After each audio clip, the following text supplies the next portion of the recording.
Uncanceled Comedy Collective presents Top Censored News of the Week. It's Top Censored News of the Week. We're bringing you the stories the mainstream media just refuses to cover, but if they do cover them, they always do it in a very sloppy or dishonest way, and it's always on purpose. I'm here with our co-host today, Jay Scott. We're counting down the top 3 stories the media is not reporting to us honestly, or at all for that matter. So let's go ahead and grab the number 3 story. Okay, here we go. Coming in at number 3, Israeli teens burn their IDF draft papers in protest, and the mainstream media forgets to call them anti-Semitic. Well, that's weird. They're usually right on that. Well, let's see what happened. This is going on right in Tel Aviv. This is happening now. The kids have had enough. Check it out.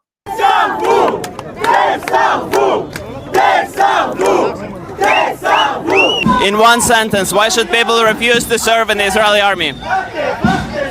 Because there's a genocide and you don't enlist into an army that's committing a genocide.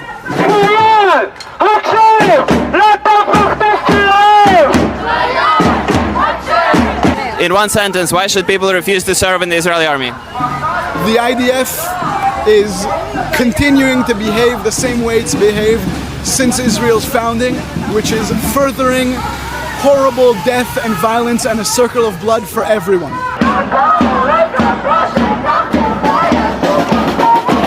Because the Jewish state that trying to present me wanna exterminate the people of Gaza. And we can't be silent. Never again is now for everyone. Because it is committing genocide and it's not helping not Jews and not Palestinians. We are all in danger because of the Israeli army.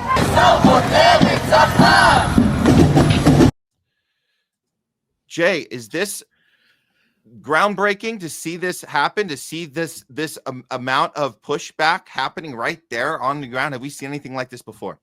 It's encouraging. You know, it's not the first time that you've had people in Israel who, are speaking up about the crimes against humanity over there. However, when I compare the size of that protest to the size of the protest that was in favor, of letting go the soldiers who were convicted of, raping a Palestinian prisoner, it just tells me that they still have a long way to go to get that message out to a critical mass, of the population over there, because it's unfortunate. The polls I've seen about national opinions in Israel do actually point towards a significant over 50% of the population thinking that Netanyahu is not going far enough. So, I'm glad that those people exist. I'm glad that they're making their voices heard. I do think that it's important that people in Israel see, other Jews pushing back against it. However, I think it's not just Jews, other Israelis, I should say, pushing back against it. But, they do have a huge mountain to overcome over there, because, the anti-Palestinian propaganda that's, the public has been brainwashed with, is pretty strong. So I don't want to knock them. I'm glad they're doing it, and we need to see more of that. But when I look at what protests in Israel are usually about, it just doesn't point to that being a high enough percentage of the population. So, I encourage them. I'd love to amplify their voices as much as possible. But, I do think, unfortunately, a lot of Israelis still aren't looking at the reality and are being pretty biased about the situation. So, and this is a psychological thing, Matt. I'm half Ashkenazi, myself, and a lot of people just confused. I get accused all the time sometimes because I am in a lot of anti-Zionist spaces, and there are some people who genuinely believe it's a genetic thing, and anyone who has Ashkenazi or Sephardic or any type of Jewish DNA inside of them, that automatically means that they're part of the problem. So there is that chunk of people who believe that, and thankfully they're in the minority. But I do think the fact that Zionists have made it an a clear objective to tie Judaism to Zionism, I think, that's one of the reasons why these people are brainwashed, because they do have that victim mentality that they're always going to be a target because of the fact that they're Jewish, and they can't get rid of that. And a lot of them have resorted, unfortunately, to the same mentality that Nazis had in Germany. So it's a shame. Yeah, it is a shame. You're talking about wanting to amplify this in a larger way. It's hard to do that when the mainstream is going to just silence this type of activity, because if they were to give a platform to it, it's going to contradict their entire narrative about how we have to fight anti-Semitism. Clearly, Hamas propaganda has gotten to all these college kids. They don't know what they're doing. They're out in the street for terrorism, and it's very hateful and it's anti-Semitic. And it's like, well, how would you describe these Israelis on the ground right there? Like, how would you describe them? Are they also victims of propaganda from Hamas, or are they seeing more of the stuff we're seeing, because they're right there to see it? This kind of stuff. This is the IDF soldiers constantly sharing out on their TikTok about, and this is a response to the artist Bob Villain says "death to the IDF" chant, and that's like the worst hate crime imaginable. But the chanting for death to Arabs and death to Islam and death to Gazans and Palestinians, and sharing this kind of crap, this is the worst. I think this is the worst. The fact that they're sharing, and this is not just let's make a TikTok video at home. No, you're murdering people. You're going into their houses. You're murdering them, and then you're rummaging through to the kids' toys, the women's clothes. And then you're putting it on, and then you're sharing out a TikTok video, and you're smiling, and this is psychopathic behavior. This kind of stuff, eating the food with all this graffiti they put on the back wall, the showing off of the missiles and the writing all these little messages. I mean, these people this is disgusting behavior. And I would assume that this is part of the protest that the kids are seeing. They're like, we don't want to sign up for this. This is awful. And then when you see something like this, I have to put this one up.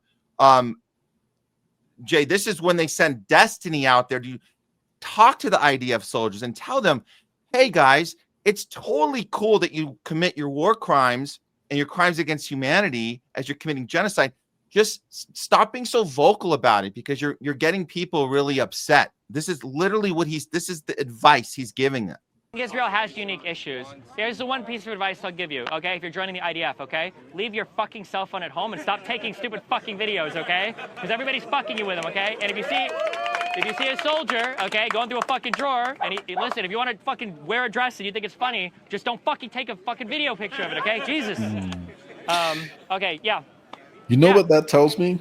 That tells me that a good chunk of the collaborators are 100% aware that the conversation is different in Israel than it is in America. And I'm so glad that you started out with that clip of that congressman, like over in Israel. What's her name? Daniela something, right? So it's Daniela Wise, and she's Wise. She's featured on that. Yeah.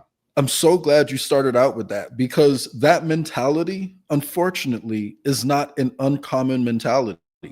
Like over there, like the mentality that all Palestinians are guilty from the moment they're born because they brainwash their kids to hate Jews. That is unfortunately a common thing. And I know this sounds like I'm saying,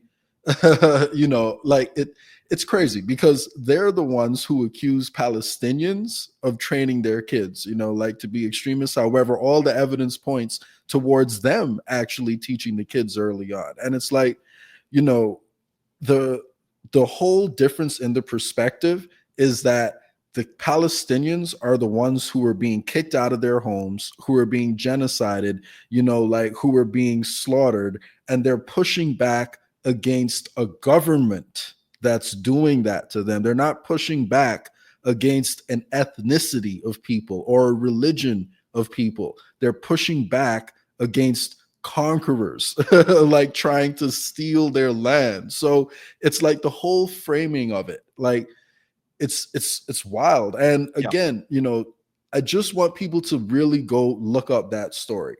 The protests in favor of the soldier who was convicted of rape. And ask yourself, could you imagine a protest in America in favor of somebody who committed rape, even if it was against the world. Like, I don't know, I could not see MAGA cheerleading the rape of illegal immigrants. I could not see liberals cheerleading the rape of people who were against abortion. It's on another level, and we know this because all we have to do is reference the war crimes we've seen leaked back at Abu Ghraib, Iraq, and see the reaction to that. Hey, there needs to be justice to this. And those, I believe those, some of them were given prison sentences, or they were certainly, there was justice prevailed there, because the American people said, you can't treat detainees like this. You're torturing them. You're celebrating your psychopathic behavior, and then we're seeing it on camera. Now, what's really interesting, Jay, is back then at Abu Ghraib, we didn't see them. Well, we didn't have the social media outlets at the time, but they weren't just showing them off to the world. They were sharing them secretly because they knew what they were doing was wrong, and then it leaked. Now the IDF soldiers are leaking it themselves because it's not even a leak. It's a brag. They're bragging. They have no self-awareness. They have no self-awareness, and it's because they're so brainwashed into their own perspective. They don't know how they look to people who aren't victim of that brainwashing, or they are aware of it and they truly believe that they have this much power that they can give everyone the finger, and dance in our faces and spit on the graves of Palestinians, and everyone's going to cheer them on or won't be able to stop them. It's one of those two. So who knows which one? Yeah. Okay. Coming in at number 2, groundbreaking discovery in Egypt's Sphinx uncovers hidden mystery that fuels theory of underground city. Okay, let's bring this article up here. Groundbreaking discovery. This is it. This is underground city. Possibly has been discovered here. The mystery of the underground city beneath Egypt's pyramids has intensified after scientists revealed new scans showing a shaft plunging below the Great Sphinx. Italian researchers who made waves earlier this year with claims of vast structures hidden beneath the pyramid of Khafra now says they have identified a colossal vertical shaft leading and 2 chambers below the Sphinx. The findings were presented at the recent Cosmic Summit in North Carolina, a gathering known for exploring alternative theories about ancient history. While mainstream archaeologists have slammed the work as unscientific and speculative, the team insists their latest scans point to something extraordinary. I'm just cut down to the bottom paragraph. The scans detailed a massive shaft surrounding like a spiral-like staircase. It's descending from the center of the Sphinx base down into 2 square structures, one at 2,000 feet and another at 4,000 feet underground. The co-author of the study noted that the underground features now have been detected beneath all 3 major pyramids, suggesting a unified archaeological blueprint. And it proves that possibly around 400 BC that it was engineered. So this is going to as you said, dramatically rewrites the history of ancient Egypt and what we were taught with this new information now available. You don't build something like this unless you are advanced, truly advanced, a thriving society of architects, astronomers, engineers, spiritual scientists, a people who understood vibration, who mapped the stars, who saw Earth not just as a home, but as a key, a people who didn't guess, they calculated, they aligned, they carved purpose into every stone. You've seen the pyramids, but have you really seen them? 2 million blocks, some weighing up to 80 tons, and placed so precisely we can't even slide a razor blade between them. Each side of the Great Pyramid perfectly aligned to true north, not magnetic north, true astronomical north. A feat so accurate even our modern tools barely match it. And it doesn't stop there. The 3 pyramids of Giza, they mirror the stars of Orion's belt, not as they are now, but as they were over 12,000 years ago. So, what does that mean? Ground-penetrating radar has revealed something even deeper. Pillars, descending over a kilometer into the earth. A network of rooms, chambers, corridors that run under all 3 pyramids. A hidden world beneath the sand. I'm personally amazed by these structures. Not just the stone, not just the size, but the intention. They weren't just building monuments, they were encoding knowledge. Who were these people? What did they truly know? Because if they could do all this without machines, without satellites, without computers, then maybe they knew something we've forgotten. What if these pyramids aren't tombs at all? What if they're messages for a future intelligent enough to decode them? What do you think about the people who built them? What else did they leave behind beneath the sand? And when will we finally be ready to understand? Yeah. You know, I've went to Egypt before in 2022, and I cannot recommend it enough. Like, none of the pictures do the pyramids justice. You really do have to see it in person. But not only are they finding those columns under the pyramids, like they said in the video, they also just found it under the Sphinx. And, you know, that's what the article was focusing on. So just to put it in perspective about how far this underground complex goes, it's the size of 400 football fields. Wow. And the depth of it is, I think, 8 or 9 times as tall as the pyramid itself. And that's going underground. So we've been told that they built the pyramids, you know, like with a chisel, a hammer and a chisel. And to do something of this scale with a hammer and a chisel is just asinine. So, you know, I think there's definitely messages that are encoded in it, but I do definitely believe myself there's a functional purpose behind it. I think it's pretty interesting that Nikola Tesla, you know, is rumored to have based his free energy machine that he supposedly invented on the pyramids, and none other than Donald Trump's uncle was part of the cover-up of making sure we didn't see what happened in the Tesla files. So, you know, of course I want to know about Epstein, but I also want to know about Nikola Tesla. And I also want to know about why the CIA has all this interest in the RECOT structure. But that's a conversation for another day. But yeah. And speaking of a conversation for another day, we certainly need to dive more into this one. I'm what the video we just played, my one issue with it is it seems overly optimistic that everybody on Living Today right now, we're all working together and trying to get to the bottom of it. That's not true. There's people actively trying to make this look like, trying to suppress this information because it changes the ability to control a narrative of how we are educated in the, you know, the world that we're living in that they want to present. So that is probably the biggest struggle, not just so much what the video is saying as far as our ability or inability to understand, but how about the ability or inability to have access because there's people in the way trying to block that access however means possible. And you know who's playing a big role in that, actually? The World Economic Forum, because they're actually placed in charge of a lot of these ancient sites. And to be completely honest with you, I personally believe that's part of the reason they keep destabilizing the Middle East, because I think there's a lot of Earth's history over there that they don't want us to figure out. And if it was truly a peaceful region and they didn't have to worry about all this war, they'd be able to do a lot more excavating, and maybe we would find out a lot more about our past that makes it difficult for them to move forward with the divide and conquer game that they're playing right now. So yeah.